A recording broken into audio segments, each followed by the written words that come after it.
So these headlights have been polished twice and they keep getting pretty bad.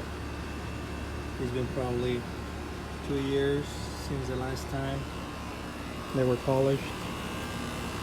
So we're gonna have to replace them. Okay, we have the driver's side headlamp.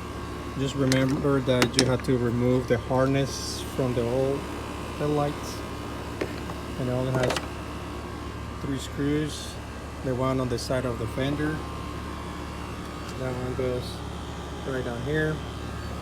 Okay, the other one goes right down here, and one more underneath here. So it's only 3 screws, and they are 10mm socket. So you just can use any 10mm socket. We're gonna do an upgrade on these headlights, installing the H11 LED bulbs.